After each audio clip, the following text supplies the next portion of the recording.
The rain-delayed NASCAR Valleydale 500 at Bristol, Tennessee was Dale Earnhardt's day. It certainly wasn't anyone else's.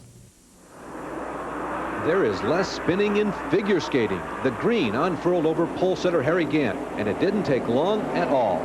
We just was really a victim of circumstance down here. I don't know what Terry did or what he was thinking of, but he run into the back of the 75 and turned him sideways, and we were all stuck with no place to go. And somebody hit me in the back and drove me into it, and it just tore my car all out. Bouchard had a new car and a very optimistic practice. Lake Speed, Bill Elliott, and Darrell Waltrip, others involved. Just a few laps later, Tim Richmond's Blue Max blew in 3, and no lanes provided for Joe Rutman, Jeff Bodine, Harry Gant, and Neil Bonnet. Not 1/10 of the way, and almost a dozen contenders down laps. The scoreboard shows Sterling Marlin, Ken Schrader, and Rusty Wallace, 3rd through 5th. It's catching today. Here comes J.D. McDuffie cutting a groove down the front stretch. Bobby Allison, 2nd fast, and finds himself fairly comfortably in the lead. Steering wheels never break, right? Well, you guessed it, Bobby's into the wall, and look what he gets from the retired Phil Parsons. Never say never.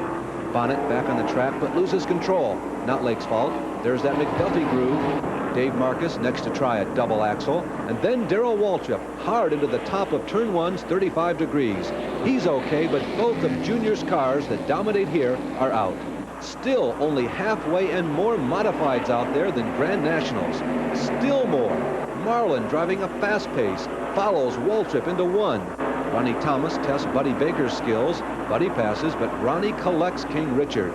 Gant retraces McDuffie and Bonnet almost exactly. Notice the skid marks? Is there anybody left? Yes, Earnhardt and Rudd. Dale lost his power steering at lap 100 and has muscled his way. Now Ricky leads. Just 20 laps to go. A late yellow. New rules only allow 2 tire changes. Richard Childress opts for inside rubber, but Moore outside.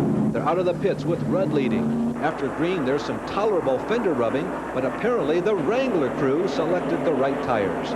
Dale wins the Destruction Derby over Rudd, Labonte, Baker, and Wallace.